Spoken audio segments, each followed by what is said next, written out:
Excelentíssimo senhor senador Garibaldi Alves, presidente dessa comissão, em nome de quem saúdo todos os senadores aqui presentes, em especial o senador Lazier por essa iniciativa, porque o sistema prisional brasileiro, ele sempre é alvo de vamos fazer CPI, CPI, CPI, e nós nunca vimos uma ação dessa no Senado. Vamos construir, vamos melhorar, vamos dar uma mão para o sistema prisional do Brasil. Os números, como o doutor Renato de Vito apresentou, são números assustadores, que nós temos que enfrentar e nós não podemos ignorá-los. Lógico que temos que ter programas de substituição da pena de encarceramento, mas nós não podemos deixar de lado que temos que construir prisão. Não tem outro jeito. Se faltar moradia, temos que construir casas. Se faltar aí vagas nas prisões, temos que construir prisões. Eu só quero trazer assim, não os números de São Paulo, mas fazê-los comparativamente com alguns estados, porque o que mais me mostram os secretários é que o crescimento é diretamente proporcional. O crescimento da população carcerária não é um fenômeno desse ou daquele estado. É, na verdade, de todos os estados brasileiros. Ontem eu puxei a população de São Paulo, fiz uma avaliação dela, o que ela era em 94, portanto há 20 anos atrás, 21 anos atrás, e o que ela é hoje. E surpreendentemente, chegamos à conclusão de que ela quadriplicou em 20 anos. Então, havia 55 mil presos em São Paulo em 94, hoje há 226.563. Nós percebemos também que o crescimento ele se mostra preocupante nos últimos 4 anos e meio, últimos 4 anos e 10 meses. A população carcerária em São Paulo, esses dados eu faço, mas sempre digo que serve para outros estados a níveis percentuais. Em 1º de janeiro de 2011, a população era de 170.800 presos. Hoje está em 226 mil. Se nós dividirmos isso, se nós pegarmos essa contabilidade, quantos presos tem a mais desse período, nós vamos chegar à conclusão de que em São Paulo tem a mais quase 56 mil presos. E nós devemos lembrar que a segunda população carcerária do país é Minas, com 65 mil presos. Portanto, o crescimento à vida em São Paulo, nos 4 anos e 10 meses, representa quase que a população carcerária mineira. Se nós dividirmos isso pelo número de meses, nós vamos chegar à conclusão, presidente, de que o aumento da população carcerária foi na ordem de 950 presos por mês. Em São Paulo. Em São Paulo. Isso significa que nós teremos que ter construído, nesse período, 58 prisões com 1.000 vagas cada uma. Há um crescimento diário na ordem de 32 presos em São Paulo. São Paulo tem a maior população carcerária de presos estrangeiros. E a nossa reivindicação junto ao ministro, junto ao presidente, ao diretor-geral do DEPEN, é no sentido de que presos estrangeiros sejam alocados para prisões federais. A nossa preocupação, ou a nossa sugestão, nasce de uma preocupação do próprio preso. Logo que a pessoa estrangeira é presa no país, a primeira coisa que ela perde é o passaporte. A segunda coisa que ela tem é a dificuldade de comunicação no processo de conhecimento.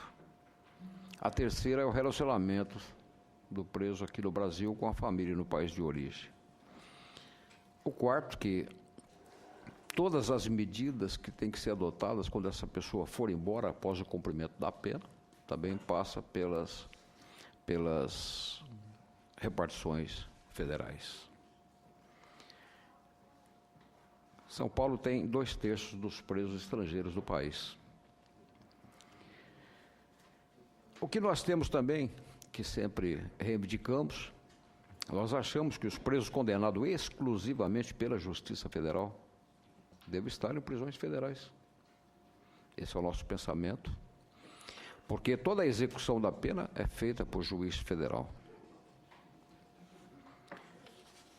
E então nós não podemos abrir mão de maneira alguma desse processo de construção de prisão. É um mal necessário. Seria bem melhor construir escolas que prisões.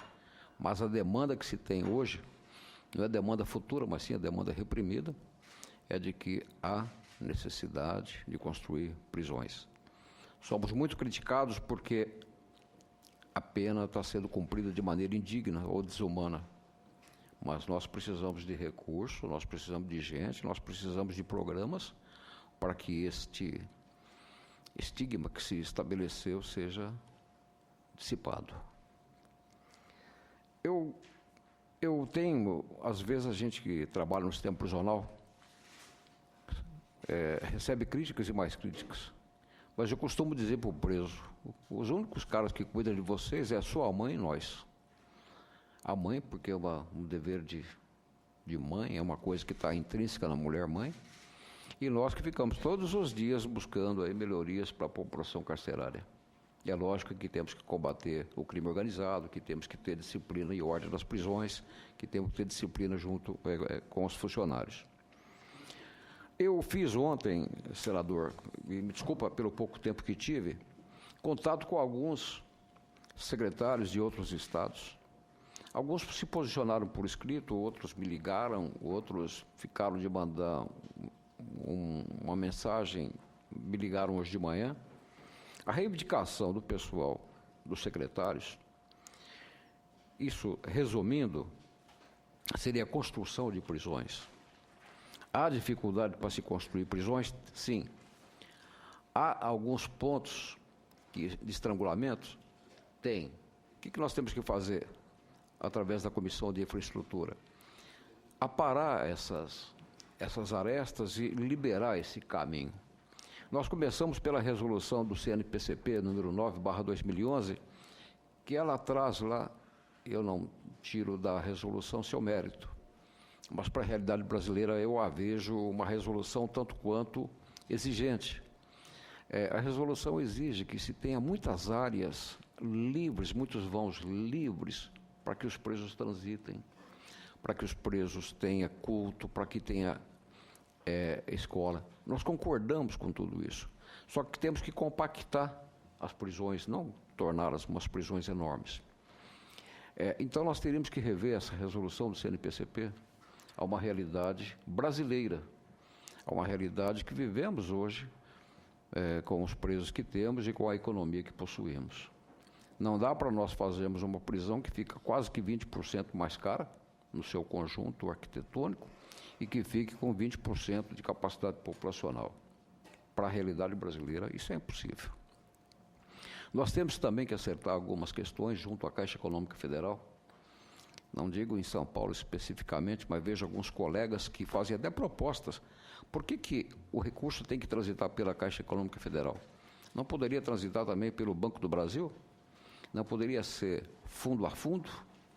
Então tem aí alguns estrangulamentos que têm que ser superados e para que esse processo de construção de prisão seja um pouco mais célere. É lógico que nós temos empresas que começam a construir prisão e param no meio do caminho, que elas perdem a saúde financeira ao longo da construção. Mas são poucas. Nós não podemos aí tomar como parâmetro essa dificuldade de que poucas empresas conseguiram levar até o final a construção de uma unidade prisional. O que os colegas pedem é recursos para ampliar as próprias unidades penais já existentes. Alguns querem sala de aula, alguns querem salas para atendimento à saúde, outros querem bibliotecas. Então, nesse quesito, nessa questão, estou sendo portador dos meus colegas. Tem algumas mensagens que me enviaram, como de Minas, como do Rio Grande do Sul, o Rio Grande do Norte, essas são escritas, onde se manifesta nessa direção. E o que nos deixou um pouco mais aguçado, o senador Garibaldi Alves, é que o ministro Lewandowski falou que tem 2 bilhões e 400 milhões contingenciado. Com toda essa necessidade, o dinheiro não pode ficar parado. Vamos colocar o dinheiro para circular, vamos fazer prisão, vamos aplicar. Se isso é procedente, nós não sabemos, mas o que nos aguçou, o que deixou os secretários assim mais ávidos a fazer os pleitos, foi essa declaração da existência desse recurso. E tem propostas que vêm... Esse recurso é especificamente para quê? Ele pode ser utilizado, segundo nós procuramos saber, pelo fundo do DEPEN na construção de prisões. Também na construção de prisões. O que está em voga hoje? A substituição da pena de prisão, de encarceramento, pela pena ou pela liberdade monitorada. Então, o que os estados pedem, o DEPEN já abriu um programa nesse sentido, é que os presos, as pessoas que foram autuadas em flagrantes, respondem em liberdade, mas monitoradas. Porque se não forem monitoradas, não vai adiantar nada. É a mesma coisa que não se tivesse sido autuado em flagrante no passado. O que se pede, nós criticamos muito as revistas indignas, revistas vexatórias, mas nós não temos recursos para comprar equipamentos, para instalar equipamentos. Portais, scanners corporais, o custo é alto, 550, 600 mil, 700 mil, depende do local que queremos comprar. A manutenção desses equipamentos também é muito cara. Então, nós precisamos de instalar em todas as prisões algo que torne a revista humana, porém, que não seja uma revista feita de qualquer jeito para entrar celular, droga, arma dentro das prisões. O que pede nossos colegas são veículos para transportar preso. Se nós não tivermos veículos, nós não temos condição de levar preso até os fóruns. E, lamentavelmente, não se aceita a teleaudiência para a instrução de processo criminal. Seria muito mais barato, muito mais seguro, muito mais econômico, se nós pudéssemos aplicar o sistema de teleaudiência em todas as prisões do estado do país. O que se pede também é um investimento maior nos bloqueadores de celulares para evitar a comunicação externa, principalmente de presos que integram facções criminosas ou presos que são considerados perigosos. E também se pede que haja aí uma liberação de recursos para aquisição de armas, munições e coletes, para municiar o nosso pessoal que faz as apresentações judiciais. Em alguns estados, a apresentação judicial do preso é feita pela Polícia Militar, em alguns estados é feito por civis que atuam no segmento de acompanhamento de presos.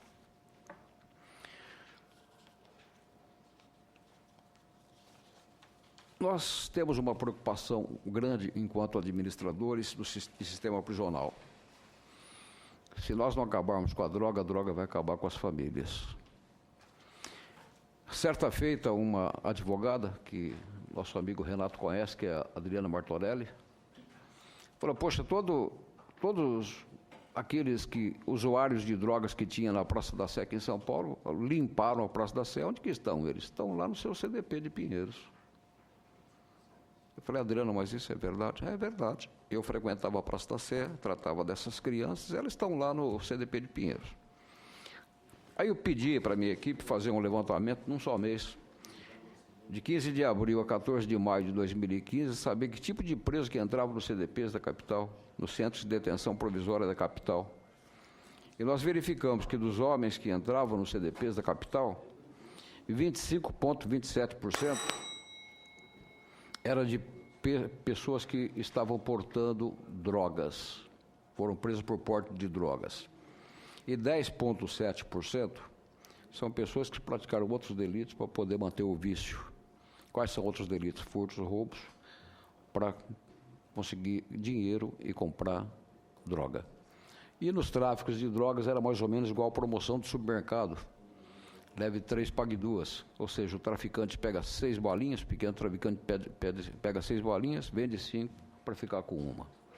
Só nos homens nós chegamos a 36% de pessoas presas em função do tráfico de drogas. Nas mulheres, o índice é mais assustador. 49% das mulheres por tráfico de drogas ou venda de drogas e 5,45% praticaram outros delitos para poder comprar drogas. Em cima disso, nós tivemos a ideia, senadores, de fazer um levantamento para conhecer qual é a população carcerária que se tem no estado de São Paulo. E os números são assustadores. Pela primeira vez, o crime de roubo ficou no patamar inferior ao crime de tráfico. Em todos os estados, o que prevalecia é incidência de crime de roubo. Em segundo lugar, poderia vir tráfico ou furto. São Paulo. Mas isso é o Brasil. São Paulo não é diferente do Brasil, espelha a realidade brasileira. Homens.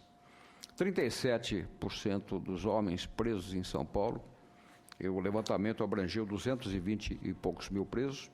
37% por tráfico de drogas e condutas afins, como associação para tráfico de drogas. 36,43% roubo. 8,56% furto. 7,10% homicídio. Então, esses delitos são praticamente mais de 3/4 partes da população carcerária paulista. As mulheres, o caso de drogas é muito mais grave, é muito mais, é algo assim, muito assustador. 72% das mulheres presas, provisórias ou condenadas, tráfico de drogas, 10%, 10,06% roubo, 7,33% furto e 6% homicídio. Eu acho que tem solução, algumas coisas ainda têm solução, alguns caminhos têm que ser trabalhados. Nós temos que fazer, no Código Penal, no processo penal, dizendo a dosimetria da pena. Na aplicação da pena, o juiz vai levar em consideração o fato, o antecedente, isso, aquilo. Nós temos que estabelecer, senadores, ferramentas para que o juiz possa substituir a pena de prisão por uma pena de prestação de serviço à comunidade. Hoje nós temos 16 mil pessoas em acompanhamento, praticaram delitos de menor potencial ofensivo, primários, não têm vinculação nenhuma à facção criminosa, que estão trabalhando, prestando serviço para as suas próprias comunidades. E o índice de reincidência é baixíssimo, creio que em torno de 5%. Nós temos que investir no acompanhamento ao egresso. O egresso, nós temos experiência com o nosso departamento de reintegração social. O egresso é mais ou menos igual ao usuário. Se o egresso não tiver a família acompanhando, ele volta. O usuário, se não tiver família e religião, ele também volta a usar a droga. Nós também achamos que a audiência de custódia é uma bela ferramenta. É lógico que ela será avaliada no futuro, para ver se foi boa ou foi ruim, porque dos homens presos, dos flagrantes havidos com homens, 38% vai responder o processo em liberdade, 61,8% vai para a prisão. Esses que respondem o processo em liberdade deveriam ser monitorados para não se sentir que a justiça os liberaram, para ter o sentimento de impunidade. E aqueles que são inclusos nas prisões, eles entram, não digo dóceis, mas menos raivosos, menos violentos. Isso porque passaram na presença de um juiz, de um promotor e de um defensor público. Nas mulheres, o índice de mulheres que passa a responder o processo em liberdade é de 55%, sendo que 45% das mulheres vão presas porque têm que ficar presas para responder o processo encarcerada. E isso reduziu o número de inclusões no estado de São Paulo, voltou aos números de 2011. 2013 e 2014, São Paulo recebia mais de 10 mil presos por mês. Em 2015, recebeu 9.200. Então, já está interferindo no número de redução de inclusões e espero que não aumente na sensação de insegurança do cidadão brasileiro. Estamos à disposição.